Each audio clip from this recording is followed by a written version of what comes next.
دوست السلام علیکم، امید ہے آپ لوگ خیریت سے ہوں گے۔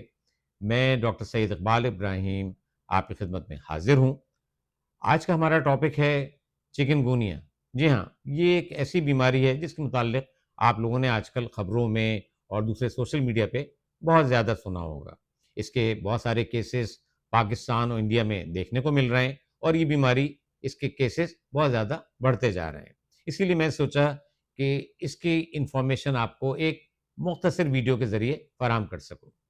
آج کی اس ویڈیو میں ہم بات کریں گے کہ چکن گونیا کیا ہوتا ہے، یہ کس طرح پھیلتا ہے، اس کی علامات، اس کی تشخیص اور اس سے بچاؤ کیسے ممکن ہے، اور اس کے بعد اس کا علاج کس طریقے سے کیا جا سکتا ہے۔ دیکھیں، چکن گونیا ایک وائرس ڈیزیز ہے جو کہ ایک خاص قسم کے مچھر سے پھیلتا ہے جسے ایڈیز ایجپٹائی کہتے ہیں۔ جی ہاں، یہ وہی مچھر ہے جو ڈینگی فیور کرتا ہے۔ ہوتا یہ ہے کہ یہ مچھر ایک مریض کو کاٹتا ہے جس کو پہلے ہی سے چکن گونیا تھا۔ یہ اس کے بلڈ سے اس وائرس کو نکال لیتا ہے، اور پھر یہ مچھر انفیکٹڈ ہو جاتا ہے۔ اب یہ مچھر جس کو کاٹے گا اس میں یہ وائرس منتقل کر کے اس بیماری کو پھیلا دے گا۔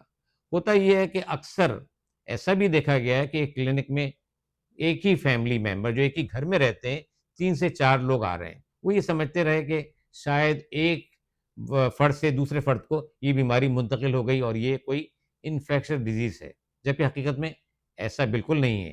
اسی مچھر نے ایک کو کاٹا، پھر دوسرے کو کاٹا، اور پھر تیسرے گھر کے میں رہنے والے فرد کو کاٹا، اور اس طریقے سے ان تمام لوگوں میں یہ بیماری کو اور اس وائرس کو منتقل کر دیا۔ ایک بات یاد رکھیں کہ ایک بار اگر آپ کو چکن گونیا ہو گیا تو یہ دوبارہ نہیں ہوگا۔ جیسا کہ ڈینگے میں نے بتایا تھا کہ ڈینگے کئی بار ہو سکتا ہے، لیکن چکن گونیا صرف ایک بار ہوتا ہے۔ وجہ یہ ہے کہ لائف لانگ امیونٹی آپ کی باڈی میں آ جاتی ہے، اور یہ بیماری آپ کو دوبارہ نہیں ہوتی۔ مچھر کے کاٹنے کے 4 سے 7 دن کے بعد علامات ظاہر ہونا شروع ہوتی ہیں۔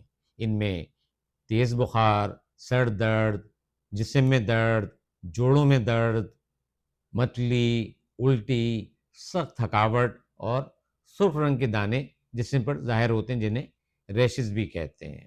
اب یہاں خاص بات جو یاد رکھنے کی آپ کو وہ یہ ہے کہ جوڑوں میں جو درد ہے وہ اس بیماری کی ایک بڑی علامت ہے۔ نہ صرف جوڑوں میں درد ہوتا ہے بلکہ جوڑوں میں سوجن بھی ہو جاتی ہے۔ ان میں بڑے جوڑ جو ہیں وہ زیادہ تر متاثر ہوتے ہیں، جن میں نی جوائنٹ، اینکل جوائنٹ، ریسٹ اور ایلبو شامل ہیں۔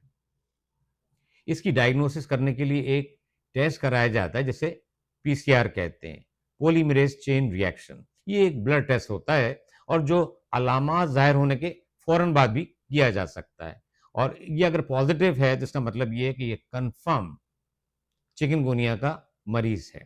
اس کے علاوہ ایک دوسرا ٹیسٹ بھی ڈاکٹر کراتے ہیں جسے IgM اینٹی باڈی ٹیسٹ کہتے ہیں، لیکن یہ علامات ظاہر ہونے کے 1 ہفتے کے بعد ہی کیا جاتا ہے۔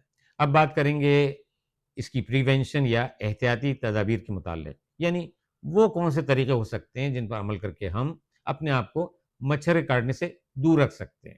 جی ہاں، پہلی بات تو یہ یاد رکھیں کہ جب بھی آپ اپنے لان یا یارڈ میں جائیں تو مسکیٹو ریپیلنٹ کا استعمال ضرور کریں۔ یہ مارکیٹ میں لوشن، اسپرے اور کوئل کی فارم میں بھی دستیاب ہیں۔ دوسری بات یہ ہے کہ آپ اس بات کو یقینی بنائیں کہ آپ کے یارڈ میں پانی ٹھہرا ہوا نہ ہو، کھڑا ہوا نہ ہو۔ یعنی اکثر اوقات یہ دیکھا گیا کہ ٹائروں میں پانی موجود ہوتا ہے یا گملوں میں پانی موجود ہے، تو مسکیٹو کیا کرتے ہیں کہ وہ اپنی بریڈنگ پلیسز یہاں بنا لیتے ہیں، اور اس طریقے سے ان کی گروتھ میں اضافہ ہوتا ہے، جس سے ہم کو اپنے آپ کو بچانا ہے۔ اس کے بعد اس بات کو بھی آپ کو دیکھنا ہے کہ گھر کی کھڑکی اور دروازے جو ہیں وہاں پر کوئی ایسی جگہ نہ ہو جہاں پر سے مچھر گھر کے اندر داخل ہو سکے۔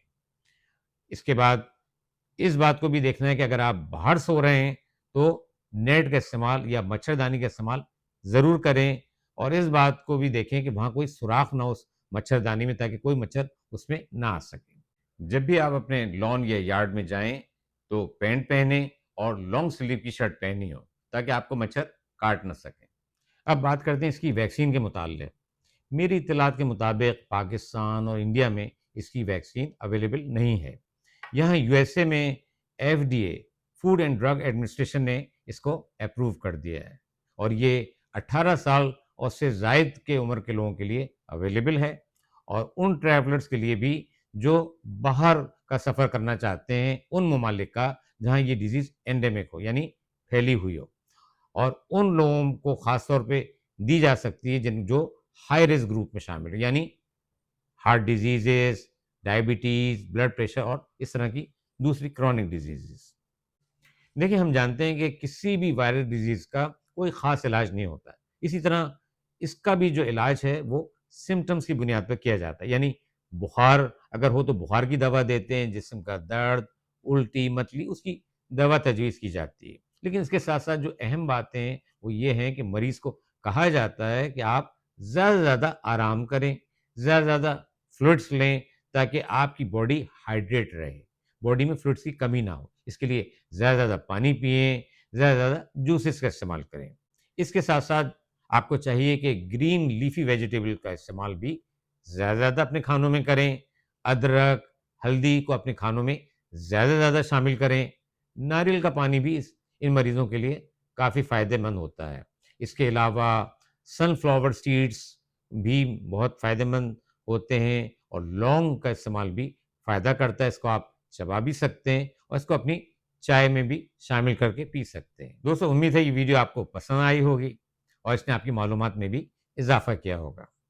اگر آپ سمجھتے ہیں کہ یہ اچھی ویڈیو تھی، معلوماتی ویڈیو تھی، تو اس کو اپنے دوستوں اور فیملی کے ساتھ ضرور شیئر کریں تاکہ ان کی معلومات میں بھی اضافہ ہو۔